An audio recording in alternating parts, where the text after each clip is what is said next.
Budget 2025 में TDS और TCS से जुड़े बदलाव छोटे टैक्स पेयर्स और बिजनेसेस के लिए पॉजिटिव माने जा रहे हैं। बजट में अलग अलग सेक्शंस में फैले जटिल टीडीएस और टीसीएस नियमों को आसान बनाने की इस बार बहुत ज़्यादा कोशिशें हुई हैं। और होगा क्या इससे, जो छोटे टैक्स पेयर्स हैं, बिजनेस हाउसेज हैं, उनका कैश फ्लो बेहतर होने की अब उम्मीद की जा रही है। नमस्कार, मेरा नाम है दीपक डोभाल, आप देख रहे हैं आपकी खबर आपका फायदा। लेकिन टीडीएस और टीसीएस में जो भी बदलाव हुए हैं उसमें बहुत सारे लोगों को अभी भी कंफ्यूजन्स हैं। क्या बजट में नए प्रावधान किए गए हैं, बदलाव क्या क्या हुआ है, कैश फ्लो कैसे बेहतर होगा, लोगों का पैसा कैसे अटकेगा नहीं टीडीएस के नाम पर, बहुत सारी बातें करेंगे। एक एक बदलाव जो हुए हैं उनका एक एक प्रावधानों का बारीकी से विश्लेषण करेंगे मेरे खास मेहमानों के साथ। पहले ये रिपोर्ट देख लीजिए फटाफट, मैं लौट रहा हूं खास मेहमानों के साथ।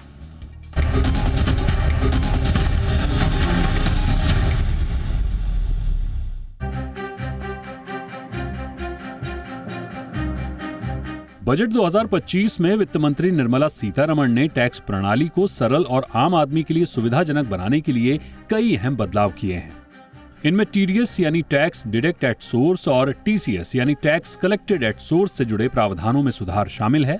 जानकार मानते हैं कि ये बदलाव छोटे करदाताओं और व्यवसायों को राहत देने वाले हैं।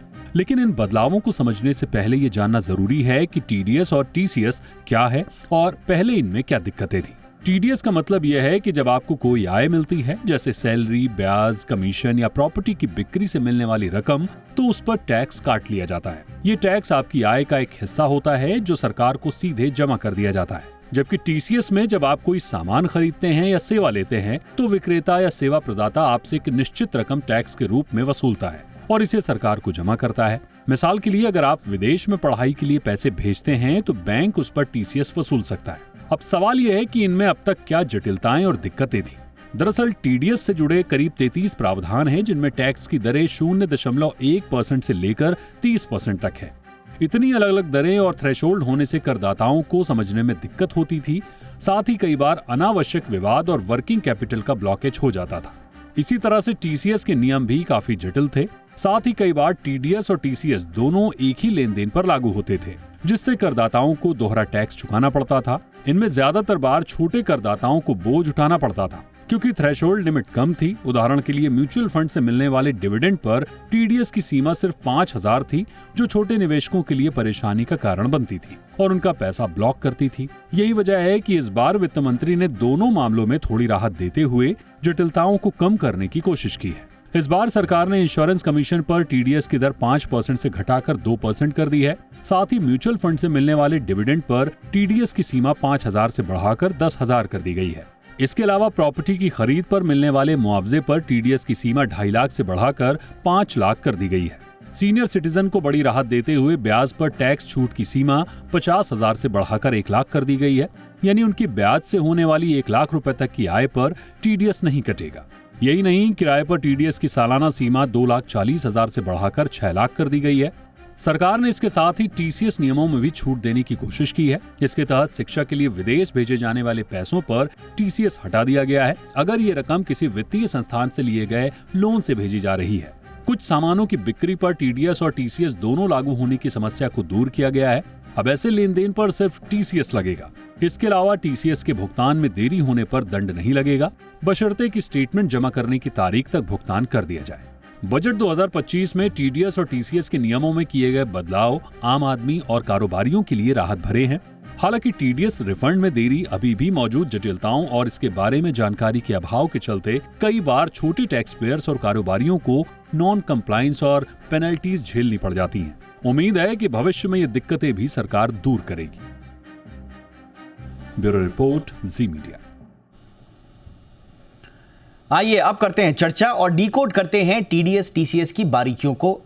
स्वागत करते हैं मेरे दोनों खास मेहमानों का। हमारे साथ हैं सुनील गर्ग साहब, जो कि जाने माने टैक्स एक्सपर्ट हैं। गर्ग साहब, गुड इवनिंग, बहुत बहुत स्वागत है आपका। और हमारे साथ हैं पंकज मटपाल जी, एमडी हैं ऑप्टिमा मनी के, मेरे साथ स्टूडियो में मौजूद है। बहुत बहुत स्वागत है पंकज जी आपका भी हमारे शो पे। सुनील जी सर, सबसे पहले चर्चा की शुरुआत आपसे ही। इससे पहले मैं बारीकियों में उतरूं, जो टीडीएस और टीसीएस को लेकर एक तो इतनी कॉम्प्लेक्सिटीज़ थी, आज तक इतने कन्फ्यूजन्स थे, और मैं तो अभी भी ये मान के चल रहा हूं कि बजट में भले ही थोड़ा बहुत सिंप्लीफाई करने की कोशिश की गई है, लेकिन वो जो लगभग 33 नियम हैं उनकी जटिलताएं इतनी ज़्यादा हैं कि कई बार नॉन कंप्लायंस में फंस जाता है आदमी, पेनल्टीज लगा बैठता है न चाहते हुए भी। तो ओवरऑल बताएं, ये जो इस बार के बजट में जो भी कदम उठाए गए हैं, सिंप्लीफाई किया है प्रोसेस को सर? दीपक जी, अभी सुप्रीम कोर्ट में एक PIL लगी और उसमें कहा गया कि जी सरकार की तरफ से बिजनेसमैन टैक्स कलेक्ट करता है। आपने TDS के नियम बना दिए कि आप टैक्स कलेक्ट भी कीजिए और जमा भी हमें करवा दीजिए। अगर आप लेट हो जाते हैं तो उसमें ब्याज दे दीजिए, रिटर्न लेट करते हैं तो आप पेनल्टी दे दीजिए, और उसका प्रोसिक्यूशन भी लॉन्च कर दिया करते थे। यानी एक तो हम सरकार का काम कर रहे हैं, ऊपर से इतनी जटिलताएं आपने हमको दे दी है। तो ये एक बड़ा मुद्दा है। और इसमें जब प्रोसिक्यूशन के जो नियम है ना, वो बहुत जरूरी है डीक्रिमिनलाइज होना। मतलब आपने छोटा सा आपने टैक्स भी जमा करवा दिया, TDS भी काटा पहले तो, फिर आपने जमा करवाया, उसके बाद उसमें ब्याज भी दे दिया, उसमें पेनल्टी भी दे दी, फिर भी प्रोसिक्यूशन लॉन्च करना है। तो एक वेलकम स्टेप ये कहा है मैडम ने कि अगर क्वार्टर खत्म होने से पहले TDS जमा करवा देते हैं तो हम उसको प्रोसिक्यूशन डीक्रिमिनलाइज कर देंगे, उस पर प्रोसिक्यूशन आपको लॉन्च नहीं होगा। एक तो बहुत अच्छी बात ही है। लेकिन दूसरी बात क्या है कि TDS के 2 कारण हुआ करते थे TDS लाने के। नंबर 1, टैक्स की कलेक्शन, जहां पर रेट 10% या 20% जैसे आपने बताया, तो टैक्स को कलेक्ट करना होता था। जैसे रेंट पे 10% है, प्रोफेशनल सर्विसेज पे 10% है, फॉरेन पेमेंट्स पे 20 और 30% भी है। और दूसरा होता है ट्रैक करना। ट्रैकिंग के लिए होता है कि भाई कम से कम जब वो AIS में आ जाए, वो रिपोर्ट हो जाए, और अगर वो रिटर्न फाइल नहीं करता है जिसका टैक्स कटा है, तो उसको हम ट्रैक कर सकें। इसलिए कहीं रेट 0.1% है, कहीं 1% है। अभी आपने जो बात कही थी कि 0.1%, तो ऐसा हो रहा था कि जहां पर आपने मान लीजिए 50 लाख रुपए की सेल या परचेज की, तो उस पर TDS भी कलेक्ट होता था और TCS भी कलेक्ट होता था, सेक्शन 194Q और 2061C में जाकर। तो अब सरकार ने कह दिया कि अब 2016C को हटा रहे हैं। अब खाली एक टैक्स होगा, TDS बायर कलेक्ट करेगा, बायर डिडक्ट कर लेगा। ये बहुत अच्छी बात है। और दूसरा बड़ा बदलाव जो किया है, वो किया है कि आपको पता होगा जो रेमिटेंसेज हैं, रेमिटेंसेज में नियम ये कर दिया था कि अगर आप रेमिटेंस कर रहे हैं LRS में, लिबरलाइज्ड रेमिटेंस स्कीम में, तो आप एजुकेशन के लिए पैसा भेज रहे थे तब भी आपको 5% TCS कलेक्ट होता है आपका। लेकिन एजुकेशन लोन लेके भेज रहे हैं तब भी कलेक्ट होता था 0.5%। तो मैडम ने कहा है कि नहीं, वो नियम हटा रहे हैं, मतलब वो हटा रहे हैं अब। अगर आपने एजुकेशन लोन लेके बच्चों की पढ़ाई के लिए विदेश पैसा भेजा तो 0.5 आपको TCS नहीं होगा। हाँ, अगर आप एजुकेशन और मेडिकल के लिए बिना लोन लिए पैसा भेज रहे हैं तो नियम 5% का है, वो आपका TCS कलेक्ट होगा। जहां तक सवाल है 33 नियमों का, मुझे लगता है अभी सरलीकरण की और जरूरत है। और जो नया इनकम टैक्स का बिल आ रहा है, वो मुझे लगता है कि उसमें सरलीकरण किया जाएगा। 2 ही नियम होने चाहिए। जहां टैक्स कलेक्ट करना है उसका एक रेट हो, चाहे वो 10 हो चाहे 5 हो, और जहां ट्रैक करना है उसका एक रेट हो 1%। करेक्ट। ऑल राइट सर, अभी भी यानी कि रैशनलाइजेशन की आवश्यकता है। मैं थोड़ा और जाऊंगा कि क्या कुछ रह गया। अब जरा बारीकी से समझते हैं ये जो बजट डॉक्यूमेंट है, इसके पेज नंबर 25 में और 26 में TDS थ्रेशोल्ड रैशनलाइजेशन का इसमें जिक्र है, और लगभग 12 बिंदुओं में इसमें बताया गया है कि कहां कहां पर अब टैक्स, TDS और TCS के कलेक्शंस होंगे और उसमें क्या क्या बदलाव किए गए हैं। थ्रेशोल्ड्स में मुख्यतः बदलाव हैं, और इसको डिकोड करने के लिए पंकज मठपाल जी से बेहतर कोई नहीं हो सकता जो आसान भाषा में हमें बताएंगे। सर, शुरुआती करते हैं। जो पहला है इसमें इंटरेस्ट ऑन सिक्योरिटी, इसमें बता रहे हैं कि करंट थ्रेशोल्ड निल है, अब प्रपोज थ्रेशोल्ड निल 10,000 है। इसका मतलब क्या हुआ सर कि ये पहले कितना इस पर TDS लगता था, अब कितना नहीं लगेगा, क्या है इसका मतलब सर? दीपक जी, पहले ना इससे पहले एक चीज़ और बताते हैं प्लीज़। कई बार क्या होता है ना, जब जैसे बात हुई कि अब सीनियर सिटीजन के लिए 50,000 से बढ़ाकर 1 लाख कर दिया गया थ्रेशोल्ड, और अब 1 लाख से एक्सीड होगा तो ही TDS कटेगा। अब इस बात को लेकर कई बार ऐसी चर्चा होने लगी कि अब आपका जो टैक्स है 1 लाख के ऊपर है, 1 लाख तक आपका इनकम जो है टैक्स फ्री हो गई। ठीक है, तो एक चीज़ बता दूं पहले तो लोगों को, TDS और टैक्स एप्लीकेबिलिटी 2 चीज़ें अलग अलग तरह से समझिए उसको। प्लीज समझाइए। जब हम बात करते हैं कि आपका टैक्स लगेगा किसी इनकम के ऊपर, तो हम जो हमें पता है कि अब न्यू टैक्स रिजीम में जैसे कि 4 लाख तक इनकम टैक्स फ्री है, 4 लाख से लेके 8 लाख तक 5% है, 8 से 12 10% है, तो जो स्लैब है आपके 12 से 15 है तो 15% है, वो तो वही रहेगा। अब होता क्या है कि आपकी जैसे इंटरेस्ट इनकम की बात कर रहे हैं तो वो इनकम फ्रॉम अदर सोर्स, या प्रोफेशनल फीस हो, या आपने भी कहा सिक्योरिटीज पे आपको इंटरेस्ट मिला, तो जो इंटरेस्ट मिल रहा है अदर सोर्स से या कोई इनकम हो रही है आपकी जो भी, तो वो टैक्सेबल तो है ही है आपकी, बट उस पर TDS काटते हैं। तो TDS कितनी अमाउंट के बाद कटेगा? अब मान लीजिए आपकी इनकम छोटी, से हम आपने पहला जो जिक्र किया सिक्योरिटीज का, तो कोई भी सिक्योरिटीज में आपने इन्वेस्ट किया हुआ है जहां पर आपको इंटरेस्ट मिल रहा है, वो इंटरेस्ट टैक्सेबल तो है ना, ऐसा नहीं कि टैक्सेबल नहीं है वो। बिल्कुल बिल्कुल। या सीनियर सिटीजन की जो इंटरेस्ट से इनकम है वो टैक्सेबल नहीं है, ऐसा नहीं है। लेकिन क्योंकि अगर आपका जो इनकम है बहुत कम है, पूरे साल में आप टैक्स के स्लैब में नहीं आ रहे, तो आपका टैक्स क्यों काटें? अगर टैक्स काट दिया बाद में रिफंड क्लेम करेंगे आप, तो आपको टैक्स नहीं कटना चाहिए। पर कितने तक हम सोचें, तो सिक्योरिटीज के मामले में ऐसा है कि पहले अगर आपका कोई भी अमाउंट हो उस पर टीडीएस कटना था।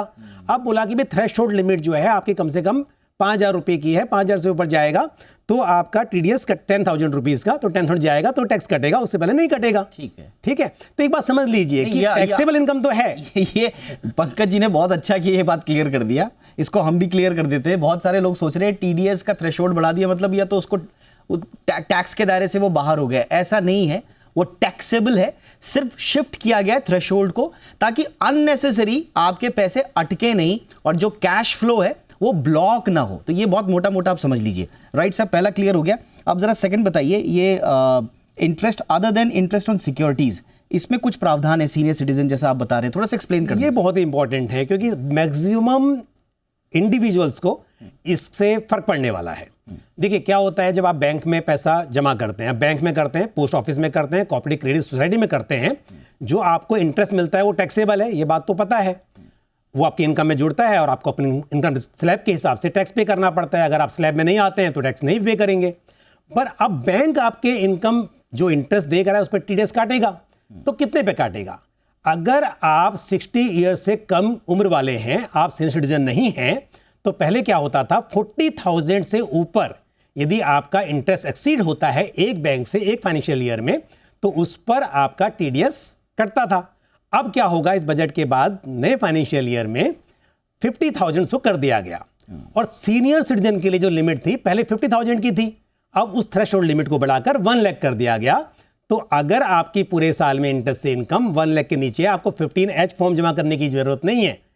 उसके ऊपर है तभी आप 15H जमा करेंगे, अदरवाइज आपको जरूरत नहीं पड़ेगी। क्योंकि जब आपका टीडीएस करता है तो क्या करते हैं, 15G या 15H जमा करते हैं अगर आपकी इनकम टैक्सेबल नहीं है। अगर टैक्सेबल है, आपकी सैलरी है, दूसरी इनकम है, अल्टीमेटली टैक्स के दायरे में आने वाले हैं, तो आपके लिए 15G या 15H एप्लीकेबल नहीं होता है। बट टैक्सेबल नहीं है तो होता है। बट उसके लिए ध्यान रखिए, आपकी इनकम अगर 1 लाख, आप सीनियर सिटीजन हैं, 1 लाख से एक्सीड नहीं हो रही है इंटरेस्ट से, तो आपको फिर जमा करने की जरूरत नहीं है। एक्सीड होती है तभी जमा करना है।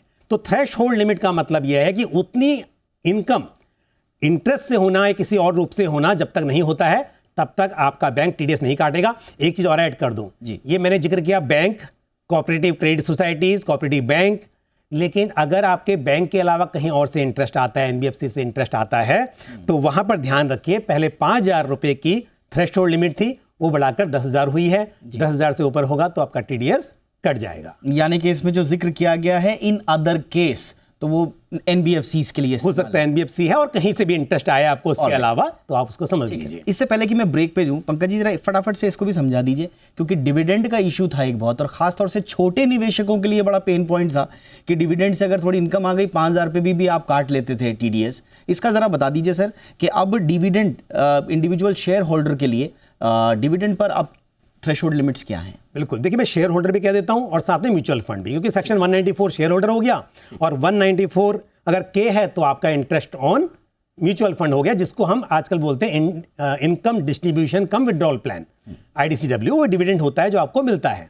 अब यहां पर क्या है, अगर एक कंपनी से या एक म्यूचुअल फंड स्कीम से एक फाइनेंशियल ईयर में आपको पहले लिमिट जो थी 5,000 रुपये की थी, अगर 5,000 से ज़्यादा का आपको डिविडेंड मिलता है तो वो कंपनी आपका टीडीएस डिडक्ट करेगी। अब उसे बढ़ाकर 10,000 कर दिया है। अगेन ध्यान रखिए, जो मैंने शुरुआत में कहा, इसका मतलब ये नहीं कि डिविडेंड टैक्स फ्री हो गया आपके लिए, टीडीएस नहीं कटेगा, लेकिन आपको अपनी इनकम में जोड़ना है। अगर पूरी इनकम आपकी टैक्सेबल हो रही है तो टैक्स पे करना है, अगर नहीं हो रही है तो आपके लिए वो टैक्स फ्री हो जाएगा। ऑलराइट, अब लेते हैं एक छोटा सा ब्रेक, और ब्रेक के बाद मेरे साथ गर्ग सर भी हैं, भटपाल जी भी हैं।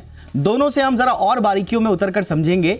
जैसा गर्ग सर बता रहे हैं कि अभी बहुत काम बाकी हैं, ये तो काम हो गए, सिंप्लीफिकेशन की दिशा में एक कदम जरूर दिखता है, लेकिन इतना कॉम्प्लेक्स ये इशू है, जैसा हमने पहले भी कहा कि इतनी कॉम्प्लेक्सिटीज के चक्कर में आदमी समझ ही नहीं पाता, नॉन कंप्लायंस में फंस जाता है, पेनल्टीज में फंस जाता है। कैसे उसको निकालें और बाकी जो बारीकियां हैं उनको कैसे समझेंगे, एक ब्रेक के बाद, छोटे से ब्रेक के बाद। मेरे साथ दोनों मेहमान बने हुए हैं।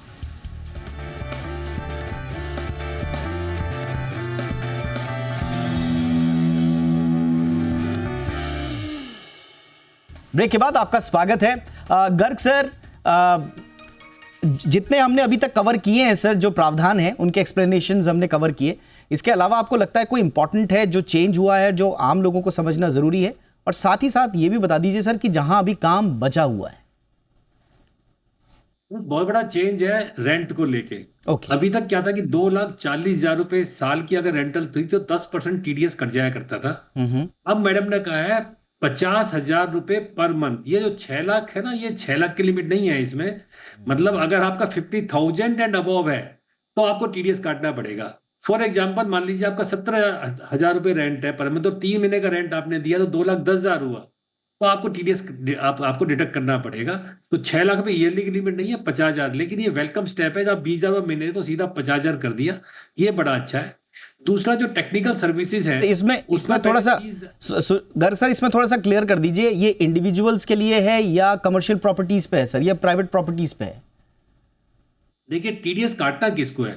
टीडीएस काटना होता है बिजनेसमैन को। अगर आप इंडिविजुअल प्रॉपर्टी पे आप लोन लेते, अगर आप लेते हैं रेंट पे, तो उसका दूसरा सेक्शन है, एम्प्लॉइज के लिए आया था वो, कि अगर आप भी 50,000 रुपए महीने ज्यादा रेंट पे कर रहे हैं तो इंडिविजुअल को भी काटना पड़ेगा। और दोनों में बताओ फर्क क्या होता है कि जब आप बिजनेस में कोई प्रॉपर्टी ले रहे हैं रेंट पे, तो आपको टीडीएस काटना है, जिसकी लिमिट पहले 2,40,000 रुपए थी साल की, अब 50,000 रुपए पर मंथ कर दी है। इंडिविजुअल के केस में भी अगर 50,000 रुपए ज्यादा आप रेंटल ले रहे हैं तो भी आपको टैक्स काटना पड़ेगा। बिजनेसमैन को 10 नंबर लेना पड़ेगा, जबकि इंडिविजुअल अगर काटेगा तो खाली 10 नंबर से काम चल जाएगा। तो एक तो ये परिवर्तन, बड़ा अच्छा परिवर्तन किया है। ठीक। दूसरा, थ्रेशोल्ड लिमिट और भी बढ़ा दी है, जैसे टेक्निकल सर्विस, प्रोफेशनल सर्विसेज में या रॉयल्टी में या डायरेक्टर्स को अगर आप रेम्युनरेशन दे रहे हैं, तो पहले जो लिमिट थी 30,000 रुपए की थी, उसको बढ़ाकर अब 50,000 रुपए कर दिया गया है। लेकिन जैसे मैंने कहा ना कि टैक्स के, टीडीएस के 2 कारण होते हैं, टीडीएस या टीसीएस के, ट्रैक करना और टैक्स को कलेक्ट करना। तो इसमें अभी इतने सारे प्रावधान, इतनी सारी थ्रेशोल्ड लिमिट्स हैं कि बिजनेसमैन भी इसमें कंफ्यूज हो जाता है। तो आपको करना ये चाहिए कि आप 2 या 3 स्टैंडर्ड रेट बना दीजिए कि 1%, 5%, 10%, और उस हिसाब से काट लीजिए। तीसरा, जो एलआरएस को लेके अभी भी बहुत ज्यादा लोगों को वो है कि ओवरसीज टूर पैकेज में आप 20% टीसीएस कलेक्ट कर रहे हैं, या जो रेमिटेंसेस आप कर रहे हैं उसमें 10 लाख से ऊपर अगर आप कर रहे हैं तो 20% है। एजुकेशन और हेल्थ में केवल 5% है, वरना 20% आप टीसीएस कलेक्ट कर रहे हैं। 20% बहुत ज्यादा है और वो एक ब्लॉकेज है। आपको टैक्स क्रेडिट मिलता है, इसमें कोई शक नहीं है, पर वही जो आपने भी बात कहा था, वर्किंग कैपिटल का गैप हो जाता है। अब जैसे मान लीजिए बहुत सारी कंपनियां टूर पे भेजती हैं अपने स्टाफ को, या अपने ओवरसीज कॉन्फ्रेंसेज होती हैं, ओवरसीज कॉन्फ्रेंसेज में आप भेज रहे हैं तो 20% का टीसीएस कलेक्ट हो जाएगा, जो कि एक एडिशनल कॉस्ट है। तो इस पर भी सरकार को ध्यान देना चाहिए। ऑलराइट सर, तो ये यहाँ पर अभी काम अभी बचा हुआ है। अब हालांकि जो 11th इसमें पॉइंट है, फी फॉर प्रोफेशनल और टेक्निकल सर्विसेज, उसको गर्ग सर ने थोड़ा सा एक्सप्लेन किया, लेकिन मैं चाहूँगा पंकज जी आप थोड़ा सा इसको और एक्सप्लेन करें। जो बोर्ड में है, टेक्निकल सर्विस जिनसे ली जा रही है, ये सिर्फ उन्हीं लोगों के लिए या इंडिविजुअल्स भी जो कहीं पर अपनी सर्विसेज दे रहे हैं उन पर भी ये लागू होगा? थोड़ा सा इसको सिंप्लीफाई कीजिए सर। बिल्कुल दीपक जी, मैं इससे पहले जो अभी गर्ग साहब ने बताया कि रेंट को लेकर, उसमें एक चीज़ और ऐड कर दूं। हाँ। क्या होता है कि जो आप कोई बिजनेस कर रहे हैं, आपने रेंट पे ऑफिस लिया हुआ, इसका रेंट पे करना है, उसके लिए जो लिमिट थी 2,40,000 की, अभी 50,000 पर मंथ हो गई। ठीक। और जो इंडिविजुअल थे उनके लिए पहले से ही था कि 50,000 रुपए महीना। अच्छा, कई बार ये जो 6 लाख जो कह रहे हैं सर, वो तो गर्ग साहब ने भी कहा कि 50,000 महीना है, 50,000 महीना है। वो तो अगर आप 3 महीने भी रहे और छोड़ के तो चले हर महीने 50,000 के हिसाब से 50,000 काटना है। 6 लाख जरूरी नहीं कि 6 लाख जब पहुंचोगे तभी काटना है। यस। दूसरी बात क्या है, जो रेजिडेंशियल है, कि अगर आपने घर रेंट पे लिया हुआ है और आप 50,000 से ऊपर का रेंट पे कर रहे हो, ये पहले से ही एप्लीकेबल है। कई बार मैं, कुछ मेरे दोस्त लोग बोल रहे थे, बेंगलोर में घर लिया है, वहां तो पता ही नहीं है, लैंडलॉर्ड बोल रहे हैं कि नहीं ऐसा कुछ होता नहीं है। तो मैंने बोला भाई बता दो कि नया सेक्शन नहीं है, ये चीजें आपको करना है। लेकिन मैं क्या ऐड करना चाह रहा हूं रेट को लेकर। ओके। जब आप बिजनेस कर रहे हैं, आपको 10% जब आपने लिया है, आपको 10% के रेट से आपको टैक्स काटना है। लेकिन अगर आप इंडिविजुअल हैं, अपना घर का रेंट पे कर रहे हैं, वहां पर 2% का रेट है। पहले 5% था, लास्ट ईयर उसको बीच में 2% कर दिया था, वो 2% पे है। तो आपने अगर घर लिया है किराए पर, किराए घर में रह रहे हैं, तो भी आपको 50,000 से ऊपर का रेंट होता है, तो 2% के रेट से टीडीएस काट के लैंडलॉर्ड को देना है, वो जिम्मेदारी आपकी है काटने की। ये आपने क्लियर बहुत अच्छा कर दिया। यानी कि इंडिविजुअल अगर मैं 50,000 रुपए के घर पे रह रहा हूँ, 50 से ऊपर का आपका 50,000 का है, जो भी तो अमाउंट उस पर 2% होगा। 2% होगा, ये ध्यान। ओके, काट के ही देना ऐसा नहीं, लैंडलॉर्ड कई बार बोलते हैं कि नहीं नहीं भाई कोई प्रॉब्लम नहीं है, पता ही नहीं होता है सर, जिम्मेदारी। यस, कई बार लैंडलॉर्ड्स को पता ही नहीं है, टेनेंट को पता ही नहीं है, और फिर बाद में नोटिस पे नोटिस आते हैं तो वही नॉन कंप्लायंस में पेनल्टी में फंस जाएगा। अब बात करते हैं प्रोफेशनल फीस की। ठीक ठीक। देखिए प्रोफेशनल फीस क्या होता है, आप कोई भी काम करते हैं इसमें टेक्निकल और नॉन टेक्निकल दो चीज़ें हैं। अब अगर आप टेक्निकल सर्विस है, आप इंजीनियर हैं, लॉयर हैं, टेक्निकल सर्विस है तो, या अगर नहीं है, मान लीजिए कोई भी प्रोफेशनल फीस हो सकती है। मैं एज अ फाइनेंशियल प्लानर अपनी सर्विस पे देता हूं और उसके लिए फीस चार्ज करता हूं, तो ये भी प्रोफेशनल फीस हो गई। तो इस केस में क्या होता है कि पहले अगर 30,000 रुपया आपका होता है एक फाइनेंशियल ईयर में, तो 30,000 रुपये के ऊपर आपको टीडीएस काटना होता था। अब क्या हो गया, उसको बढ़ाकर 50,000 कर दिया है। अगेन वो इनकम टैक्सेबल पहले भी थी, आज भी है। ये मत समझिए कि आप 50,000 तक की इनकम टैक्स फ्री हो गई है, नहीं, वो तो जो स्लैब रेट है वो है। बट अंतर ये है कि अगर आप छोटा सा काम किया, आप यार सैलरी इंडिविजुअल हो, कहीं लेक्चर देने गए और सामने वाले ने आपको पैसे दे दिए, तो पहले क्या था, 30,000 से ऊपर का आपको देंगे तो आपका टीडीएस काटेंगे। अब 50,000 तक नहीं काटेंगे, बट आपके लिए वो टैक्सेबल है। बट कोई ऐसा व्यक्ति, रिटायर्ड व्यक्ति, इनकम है ही नहीं, वो कहीं जाता है साल में और मुश्किल से पूरे साल में उसने 50,000 का ही काम किया ऐसा, जहां लेक्चर दे के आए और उसको पैसा मिला, तो सिंपल समझ लीजिए कि 50,000 रुपीज तक एक जगह पे। बट सर अगर अलग अलग जगह में गया, अलग अलग इंस्टीट्यूशंस में कोई नहीं काटेगा, तो तब तो बराबर ये कहना चाह रहे हो ना कि हर जगह 50-50 हुआ ही नहीं मेरा, सब मिला के तो मेरा 5 लाख हो गया। फिर आपको स्लैब देखना है, अगर आप देख रहे हो भाई 12 लाख के अंदर ही ना सब मिलाकर, तो 12 लाख तक तो आपको टैक्स फ्री हो ही जाएगा, है ना। तो वो भी आप ध्यान रखिए। तो ये चीज समझने वाली बात है कि जो टीडीएस कटना एक चीज है, वो टैक्सेबल है कि नहीं है वो अलग बात है। तो लिमिट, थ्रेशोल्ड लिमिट बढ़ा दी गई है। मुझे लगता है बहुत ही सारगर्भित ये हमारा शो रहा, और किसी को भी टीडीएस या टीसीएस से रिलेटेड कोई भी कंफ्यूजन है, आप इस प्रोग्राम को डाउनलोड कर लीजिए, अपनों को भी फॉरवर्ड कर दीजिए, दिखा दीजिए, लिंक भेज दीजिए, सबको क्लियर हो जाएगा। और बहुत सारी नई जानकारी अभी आपको मिलेंगी, जो हो सकता है आप अभी तक जानकारी के अभाव में नॉन कंप्लायंस या पेनल्टीज के चक्कर में फंस रहे थे। बहुत बहुत धन्यवाद सुनील गर्ग सर, बहुत बहुत शुक्रिया, आपने वक्त निकाला हमारे लिए। पंकज मटपाल सर, बहुत बहुत शुक्रिया, आप स्टूडियो में आए, बहुत गहराई से आपने चर्चा की, विश्लेषण किया, थैंक यू सो मच। आपकी खबर आपका फायदा में इतना ही, इजाजत दीजिए, बने रहिए जी बिजनेस के साथ, नमस्कार।